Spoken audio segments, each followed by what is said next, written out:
कि एक अलवर है, अलवर में एक भक्त रहे, सेठ जी थे। कभी भी वह भगवान का नाम संकीर्तन नहीं करते थे, कभी भगवान के भजन नहीं करते थे, कभी भगवान का नाम नहीं लेते थे, कभी मंदिर नहीं जाते थे। कहें तो नास्तिक प्रवृत्ति की जो ईश्वर को ना मानता हो, ये सी उनकी जीवन शैली थी। प्यारे एक दिन कहीं कथा हो रही थी अलवर में, तो उनको निमंत्रण आया कि महाराज जी, सेठ जी आप कथा सुनने आई। सेठ जी के मन में विचार आया, ठीक है अपना ही व्यक्ति है, उसने कथा में बुलाया, कथा में जाने की इच्छा नहीं है, सिर्फ ठीक है शादी में बुलाया है, घूमकर आ जाएंगे इस भावना से कोई बुलाया, ठीक है, इच्छा नहीं है कि हमें जाना है कि कथा सुनना है, ठीक है भाई 5 मिनट 10 मिनट जाएंगे, कथा में घूम करके वापस आ जाएंगे। ऐसे भी लोग होते हैं कि कथा देखे कैसी हो रही है, 5 मिनट 10 मिनट आकर के बैठ करके चले जाएंगे। ऐसा मन में सेठ जी के विचार आया। सेठ जी ने कहा चलो कथा में चलना चाहिए। सेठ जी कथा में पहुंचे, वहां पर सुंदर भक्त माल की कथा चल रही, भक्तों की कथा चल रही है। वहां पर विराजमान श्री व्यास जी महाराज ने एक कोई ऐसा प्रसंग कहा, वह प्रसंग उस देखना वो 5 मिनट वो 10 मिनट उन सेठ जी के लिए कितना महत्वपूर्ण हो गया, जो 10 मिनट के लिए कथा सुनने गए थे, कि एक ऐसा प्रसंग उनके कानों में सुनने को आया, उसको सुनते ही सुनते चित्त भगवान की ओर खिंचा चला गया और आंखों से अश्रुपात करने लगे।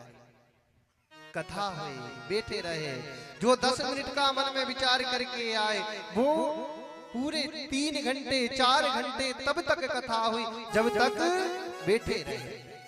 कथा होने के पास व्यास जी के पास गए, व्यास जी एक बात पूछना चाहता हूं, बताओगे आप? व्यास जी ने कहा पूछो, क्या पूछना चाहते हो? कि महाराज मैंने कभी भी भगवान की कथा नहीं सुनी, कभी मैं भगवान के मंदिर नहीं गया, कभी मैंने भगवान का नाम नहीं लिया, लेकिन आज उस परमात्मा की कथा सुनकर के मेरे हृदय प्रफुल्लित हो गया, मेरे नेत्रों से अश्रु आने लगे। आप अगर मुझ पे कृपा कर दो, मुझे बता दो कि ये कथा आपने कौन सी सुनाई, ये कथा है क्या, इतनी कृपा कर दो। भगवान व्यास जी महाराज ने कहा कि भैया सेठ जी जो कथा है ना, ये कथा भक्तमाल की कथा है, और इसमें सुंदर सुंदर ध्रुव जी की कथा है, मीराबाई की कथा है, इसमें नामदेव जी महाराज की कथा है, इसमें भक्तों की कथा है। कहते अच्छा महाराज, प्रणाम किया, घर आ गए। एक दिन प्रातः काल उठे कि भक्तमाल को लेकर के आना है। भक्तमाल पुस्तिका लेने के लिए गए हैं और जाकर के एक दुकान से पुस्तिका खरीद कर घर ले आया। अपने पुत्रों को बुलाया कि बेटा तुमसे एक बात कहूं, जब मेरी मृत्यु हो ना, जब मैं मरूं ना, तो इस भक्तमाल को मेरे हृदय पे रख देना। कहां रख देना? हृदय पे रख देना।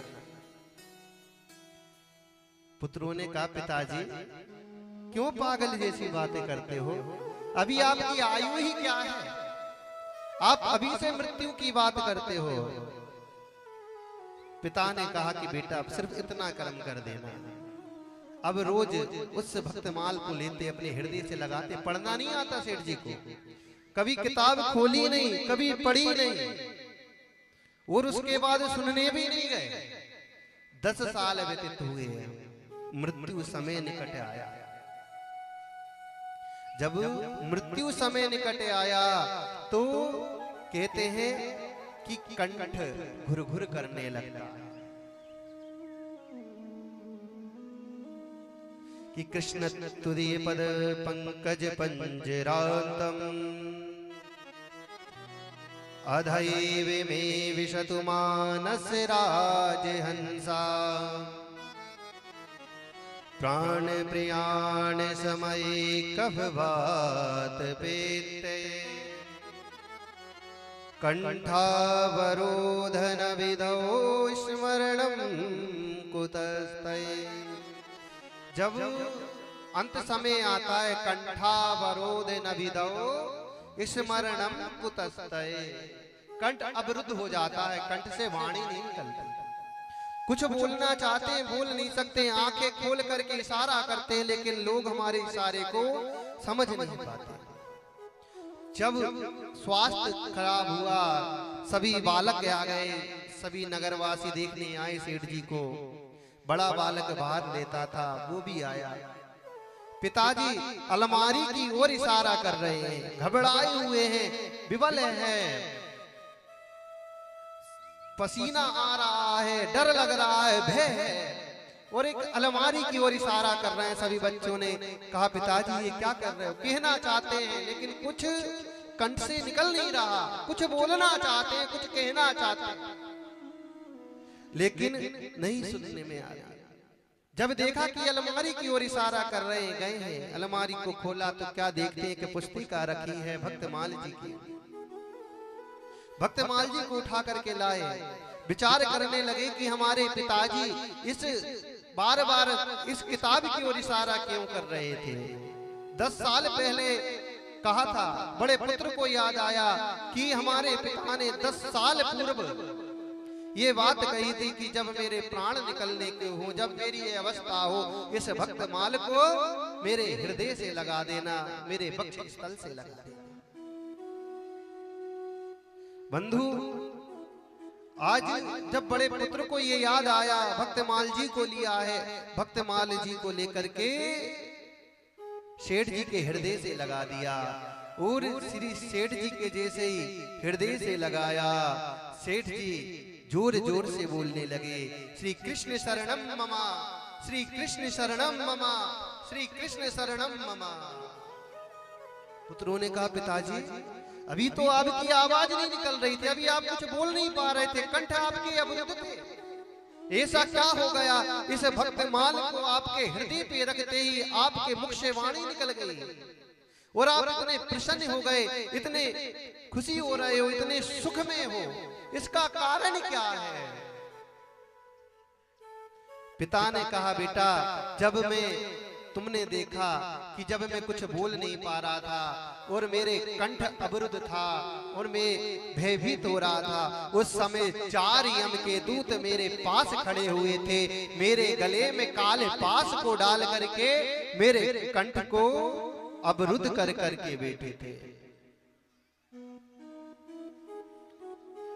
मेरे कंठ को अवरुद्ध कर दिया था यमदूतों ने, मेरे कंठ में पास को बांध दिया था, उसके कारण मेरे गले से आवाज नहीं निकल रही। आपने देखा होगा जब गला दबाते हैं, जब गला दबता है तो व्यक्ति की आवाज नहीं निकलती, क्योंकि यमदूतों ने सेठ जी के गले को रस्सी से काले पास से बांधा हुआ था, इसलिए वो कुछ बोल नहीं पा रहे थे और भयभीत हो रहे थे। फिर पुत्रों ने पूछा कि पिताजी ऐसा क्या हुआ कि तुम भक्तमाल जी को आपके पास आते ही आप इतने प्रसन्न हो गए, इतने सुख से हो गए, इतने आनंदित हो गए? कहने लगे, बेटा जैसे ही भक्तमाल जी मेरे हृदय पे आके आपने रखी तो मेरे सामने ध्रुव जी आके खड़े हो गए, मेरे सामने प्रहलाद जी खड़े हो गए, मेरे सामने श्री विठल जी आके खड़े हो गए। सभी ने मुझे चारों ओर से घेर लिया और जैसे ही वो आए यम के दूत भाग गए और भगवान श्री कृष्ण मेरे सामने आ गए। बंधु, अंत समय में एक किताब को, एक शास्त्र को अपने हृदय से लगाने से, कभी पढ़ा नहीं, सिर्फ उसको लगाने से, सेठ जी कह रहे हैं अपने पुत्रों से, बेटा जब इस शास्त्र को, इस पुराण को मेरे हृदय से लगाने से मेरी इतनी गति होती है, इतनी अच्छी गति होती है, ये मानो अगर आप इस पुराण को, भागवत पुराण को, भक्तमाल को, शिव पुराण को, राम कथा को जब आप सुन लोगे, जब आप इसका मनन कर लोगे, जब आप कृष्ण के शरण में चले जाओगे, तो आपका कल्याण तो वैसे ही हो जाएगा। बंधु, ऐसी सुंदर कथा है।